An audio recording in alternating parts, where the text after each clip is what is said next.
자, 우리는 지금 대림 3주를 보내고 있습니다. 구세주로 오신 예수님의 탄생을 기뻐하고 기억하며 또 다시 오실 주님의 재림을 기다리며 준비하는 대림절 기간입니다. 우리의 달력의 24년은 새해 1월 1일부터 시작하지만 교회력에는 새해가 이 대림절 기간에 시작되는 거 우리는 잘 알고 있습니다. 그래서 교회력으로 치자면 우리는 새해를 3주째 지나가고 있는 셈입니다. 성도로 살아가는 우리에게 새해를 대림절로 시작한다는 것은 정말 큰 축복이 아닐 수 없습니다. 여러분, 성탄은 말씀의 성취이자 순종의 성취입니다. 성탄은 구약에서 소개된 오실 그리스도에 대한 수많은 약속, 하나님의 말씀의 성취이자 그 하나님의 뜻에 순종한 예수 그리스도, 그리고 믿음의 사람들의 순종으로 이루어진 인류 최고의 구원의 사건입니다. 하나님께서 언약대로 예수 그리스도를 세상에 오시도록 하기 위해서 선택한 첫 번째 사람은 마리아였습니다. 26절, 27절, 여섯째 달에 천사 가브리엘이 하나님의 보내심을 받아 갈릴리 나사렛이란 동네에 가서 다윗의 자손 요셉이라 하는 사람과 약혼한 처녀에게 이르니 그 처녀의 이름은 마리아라. 여기서 여섯째 딸은 사가랴의 부인 엘리사벳, 우리는 알죠. 세례 요한의 어머니. 세례 요한의 그 어머니가 세례 요한을 임신한 지 6개월이 지난 그 여섯째 딸을 말합니다. 천사 가브리엘은 6개월이 지나서 다시 갈릴리 나사렛 동네에 나타난 겁니다. 갈릴리 지방은 원래 스불론과 납달리 지역의 땅이었습니다. 이스라엘 땅 중에 북방에 있는 국경 근처의 땅, 그야말로 이름 없는 시골 촌동네, 그게 바로 갈릴리 나사렛입니다. 그렇다면 하나님은 왜 이스라엘의 수도인 예루살렘이 아니고 변두리 중에 변두리인 시골 촌구석 갈릴리 나사렛에 천사를 보내셨을까요? 그곳에 하나님의 사람 마리아와 요셉이 있었기 때문입니다. 또 다른 이유는 하나님의 말씀 언약의 성취를 위함이었습니다. 이사야 9장 1절에 전에 고통받던 자들에게는 흑암이 없으리로다. 옛적에는 여호와께서 스불론 땅과 납달리 땅에 멸시를 당하게 하셨더니 후에는 해변길과 요단 저쪽 이방의 갈릴리를 영화롭게 하셨느니라. 이방의 갈릴리를 왜 영화롭게 하셨을까요? 이곳에서 메시아가 태어나게 하시겠다는 이 약속 때문에 하나님은 천사 가브리엘을 갈릴리 나사렛에 보내셨던 것입니다. 천사는 은혜를 받은 자여 평안할지어다 하고는 처녀로서는 감당하기 힘든 이야기를 마리아에게 하기 시작합니다. 보라, 네가 잉태하여 아들을 낳을 것인데 그 이름을 예수라 하라. 네가 잉태하여. 마리아 입장에서 생각해 보십시오. 처녀가 잉태한다는 게 그게 어떻게 평안의 소식입니까? 두렵고 황당한 소식이고 놀라 까무러칠 소식이지요. 사랑하는 요셉과 약혼하고 이제 결혼 날짜가 다가오고 있습니다. 결혼 전 1년 동안을 정혼 기간인데요, 그 기간은 법적으로는 부부인 거예요. 그리고 결혼을 준비하면서 기도하면서 자녀에 대한 계획도 세우고 집도 준비하고 마사지도 하고 옷 입으려고 살도 좀 빼고 모든 것을 준비하고 있는 그 준비 기간이었습니다. 은혜를 받은 자여라고 축복 행사를 하지만 마리아에게 일어날 일들은 은혜로 받아들일 수 없었죠. 오늘날에도 남자 없이 여자가 아이를 낳으면 딱지를 붙이죠. 미혼모. 구약율법에 의하면 한 남자와 약혼한 처녀가 다른 남자와 정을 통하였을 경우에 두 사람을 성 밖에 끌고 가서 돌로 쳐 죽이는 것이다 라고 기록하고 있습니다.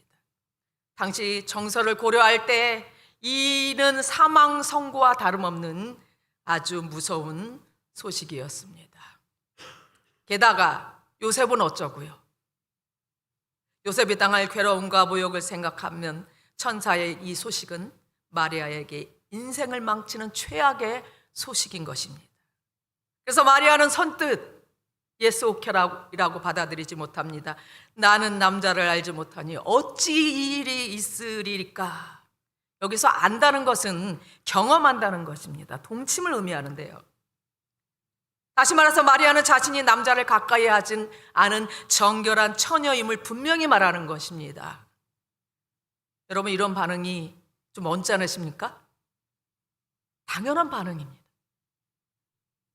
두려움에 떠는 그 마리아에게 천사는 이것은 하나님의 언약의 성취임을 확실하게 말합니다.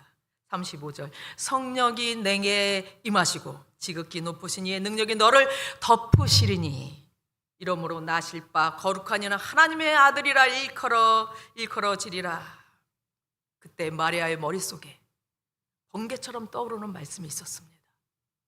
많은 선지자를 통해서, 할아버지 할머니를 통해서 하신 그 전해 들은 말씀, 세상을 구원하기 위한 메시아를 하나님이 보내시겠다는 그 약속의 말씀, 오랜 세월 기다렸던 구원의 약속을 이루기 위해 마침내 비천한 자신을 택하여 주셨다는 그 깨달음, 그리고 하나님이 그 뜻을 이루고 계신 성령의 강한 임재가 그녀를 압도했습니다.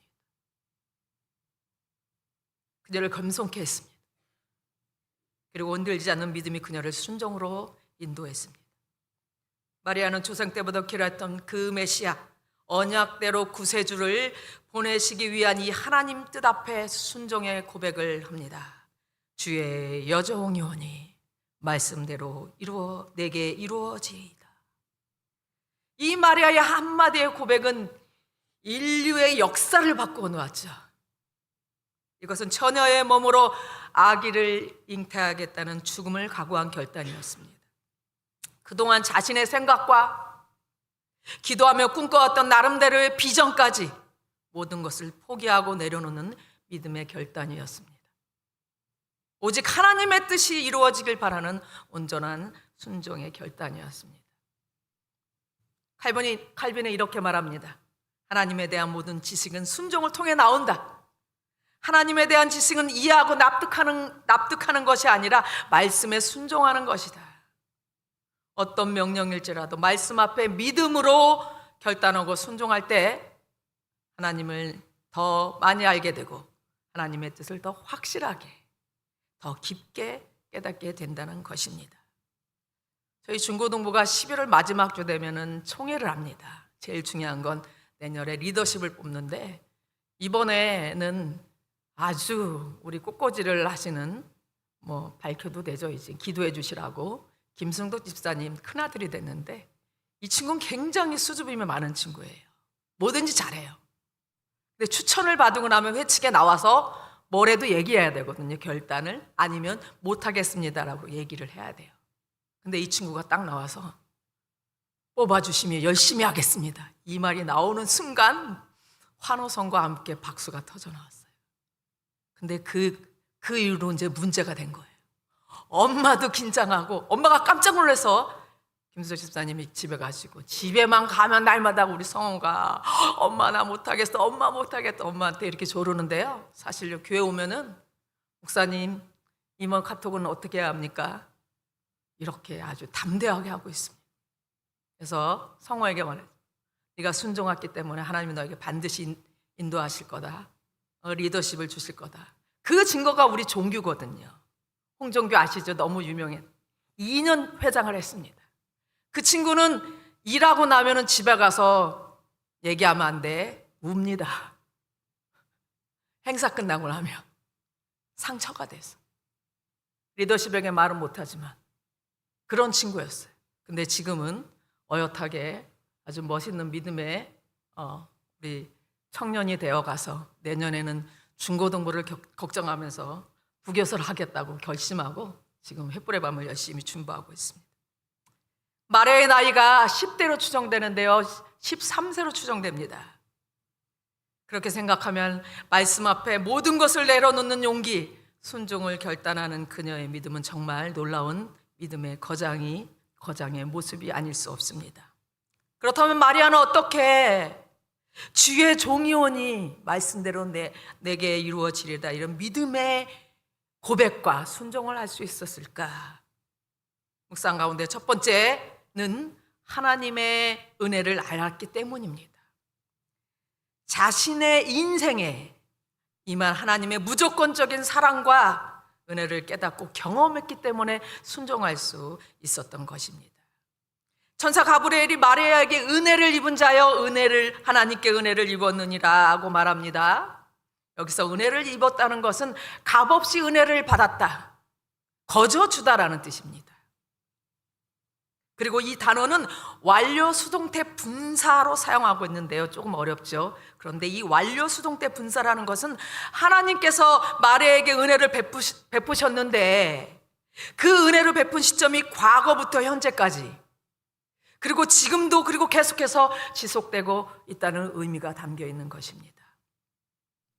지금 천사가 찾아온 그 순간에만 임한 하나님의 은혜가 아니라 훨씬 이전부터 마리아의 인생에 하나님의 은혜가 임했고 그 은혜가 지금까지 지속되고 있다는 것입니다. 천사 가브리엘의 말을 듣는 가운데 마리아는 자신의 삶 속에 이미 과거부터 나를 향한 하나님의 은혜는 끊이지 않았고 지금도 멈춘 적이 없었고 지금 이 순간까지 또 지속되고 있다는 것을 다시금 발견하게 된 것입니다. 유대 땅 변두리 시골 꼴창 나사렛에 태어난 마리아, 부유하거나 권력이 있거나 집안이 잘 산다는 기록이 없습니다. 보잘것없고 가난했던 마리아를 택하셔서 은혜를 받은 자여로 삼아주신 그 은혜에 또 한 번 감격하였을 것입니다. 은혜 아니면 살아올 수 없었던 그의 삶을 돌아보며 모든 것이 은혜입니다 라고 고백했을 것입니다. 그래서 마리아는 천사가 전하는 하나님의 말씀을 순종할 수 있었던 것입니다. 여러분, 결국 순종은요, 은혜를 아는 성도가 한다는 것입니다. 주님의 명령이 내 뜻과 맞지 않을지라도, 당장 내게 기쁨이 되지 않더라도 말입니다. 여러분, 순종이 잘 되십니까? 그러면 여러분은 은혜를 아는 분들입니다. 내 삶 과거부터 지금까지, 그리고 앞으로도 내 인생을 이끌어 가실 하나님의 은혜를 깨닫고 알게 될 때 순종이 가능해지는 것입니다. 두 번째, 마리아가 순종할 수 있었던 이유는 하나님의 약속의 말씀 때문이었습니다. 하나님의 언약은 그냥 언약이 아닙니다. 하나님의 약속에는 성취가 포함된 약속입니다. 천사는 하나님의 놀라운 약속의 말씀을 전합니다. 28절, 주께서 너와 함께 하신다. 마리아야, 하나님이, 임마누엘 하나님이 언제나 너와 함께 하실 것이다 라고 약속하시는 것이죠. 사실 이 임마누엘의 하나님의 약속은 강력하고 확실한 것입니다. 전능하신 하나님, 나와 함께 하신다는 것인데요, 모든 생사화복을 주관하신, 역사를 주관하시는 그 하나님이 나를 책임지시겠다는 약속이니까요.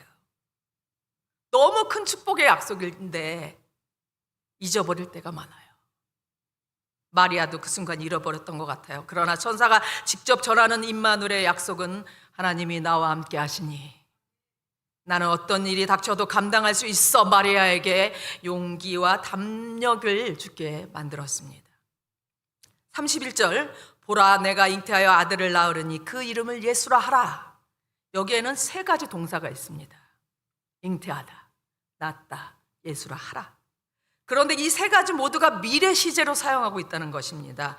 미래 시제는 앞으로 일어날 일을 사용하지만 성경에서 미래 시제는요, 확실하다, 단언할 때 사용을 합니다. 천사는 미래 일에 대해 단순히 예언을 넘어서 이 일은 반드시 이루어진다, 확실하다는 확실성을 보장해 주는 것입니다. 37절, 대저 하나님의 모든 말씀은 능하지 못하심이 없느니라. 하나님은 가브리엘을 통해 하나님의 언약은 반드시 성취되는 말씀임을 확실하게 선포하십니다. 하나님의 말씀, 하나님의 언약은 이미 그 안에 성취가 전제되어 있는 약속의 말씀임을 확인시켜 주고 있는 것입니다. 마리아는 이 약속의 말씀을 믿고 기꺼이 기꺼이 순종할 수 있었던 것입니다. 세 번째, 마리아가 순종할 수 있었던 것은요, 자신이 누구인지 알았기 때문입니다. 36절, 주의 종이 오니, 내 삶의 주인이 하나님이시며 자신은 주님의 종임을 알았기 때문입니다. 여러분, 주의 종이 오니 말씀대로 내게 이루어지리다, 이 말은 사극에서 요즘에 사극이 많이 하고 있죠. 왕이나 주인의 명령에 명령이 떨어지면 종들이 하는 말이 있지요. 왕이시여 분부대로 거행하겠습니다. 아니면 주인님 말씀대로 따르겠습니다. 라는 뜻과 똑같은 것입니다. 주의 여종이 오니, 종은 주인의 소유입니다. 주인의 뜻을 거스릴 수 없는 존재죠. 왜냐? 주인 거니까. 마리아는 자신의 삶의 주인이 하나님심을 정확히 알았습니다. 주인이신 하나님의 뜻이면 당연히 따를 것이며, 자신의 인생을 주인이신 하나님께 기꺼이 맡기겠다고 고백하며 무슨 명령을든 기꺼이 따르겠습니다. 믿음의 고백을 하는 것입니다. 천사의 방문을 통해 자신이 누구인지 알고 나의 주인이 하나님인 것을 정확하게 깨달은 마리아는 평안을 되찾고 하나님의 명령에 순종할 수 있었습니다. 여러분, 우리의 인생의 주인이 누구십니까? 여러분이 입으로 선포해 보시죠. 고백해 보시죠. 누구십니까? 하나님이십니다. 따라서 나는 내 것이 아니라는 겁니다. 종은 주인이 어떤 위치와 권력을 가지는가에 따라서 수준이 달라집니다. 근데 우리 주인은요, 굉장한 수준 높으신 분이시죠. 창조주 하나님이시죠. 모든 역사와 모든 것을 주관하시는 섭리하시는 하나님이시고요. 언제라도 지금도 말씀으로 우리를 심판하고 계시지만 마지막 날에 우리를 심판하실, 온 인류를 심판하실 심판주 하나님이십니다. 그분이 우리의 주인이신 거 잊지 마시기 바랍니다. 생각해보면 순종이 안 되는 것은 내 인생의 주인이 나라고 생각하기 때문입니다. 그래서 어떤 집사하고 전화를 하면서 제가 이 마리아의 순종에 대해서 준비하고 있다니까, 목사님 맞아요. 나이가 들면 들수록 순종이 안 돼요. 이런 말을 하더라고요. 네, 그것은 그 집사님의 말이고, 그렇습니다. 그냥 쳇바퀴 돌아가면서 이루어지는 그런 순종은 할지 모르지만 마리아처럼 내 생각과 내 이성과 사고를 뛰어넘는 순종 앞에 우리는 어떻게 반응할 수 있는지 다시 한번 생각해 보게 됩니다. 하나님께서 순종으로 반응하는 종들에게 꼭 붙이는 호칭이 있었습니다. 내 종아. 갈 바를 알지 못하면서도 주님의 명령에 종의 자서로 순종했던 아브라함에게 내 종 아브라함아, 내 종 아브라함은, 여러분 이 내 종 부를 때 내 종 이렇게 하는 것처럼 들리십니까? 사랑의 모든 사랑을 다 담아서 아주 꿀이 뚝뚝 떨어지는 모습으로 내 종 상인아, 그렇게 부른 거죠. 모든 출사한 명예를 버리고 출애굽 명령의 종으로 순종했던 모세에게도 내 종 모세는, 하나님의 마음에 합한 자로 인정받을 만큼 순종의 종으로 살았던 다윗에게도 내 종 다윗은, 내 종 누구누구, 이 호칭은 순종의 종으로 산 믿음의 사람에게 붙여지는 하나님의 훈장이요 최고의 칭찬입니다. 내 종 경수가, 내 종 누구누구야. 주님의 순종의 종으로 사시는 여러분과 저에게도 이 훈장이, 호칭이 붙여지길 바랍니다. 말씀을 정리하겠습니다. 하나님은 보잘것없고 너무나도 평범했던 마리아를 선택하셨습니다. 하나님의 은혜를 알고 순종하는 마리아를, 하나님의 약속의 말씀을 붙들고 순종하는 마리아를, 주인이 하나님심을 알고 순종의 자세로 순종하는 마리아를 택하셔서 성탄의 언약을 성취할 순종의 종으로 사용하셨습니다. 새해를 시작하는 이 대림절 기간에 하나님께서는 여러분에게 어떤 순종을 요구하고 계십니까? 마리아의 순종으로 인류 구원의 역사를 이루신 하나님은 지금도 믿음으로 순종을 결단하는 그 사람들을 통해 일하시고 있음을 기억하시기 바랍니다. 성탄, 언약의 성취이면서 순종의 성취입니다. 순종으로 성탄하신 주님을 경배하며 순종의 신앙으로 다가오실 주님을 기대하며 준비하는 남은 대림절을 보내시는 여러분이 되시기 바랍니다.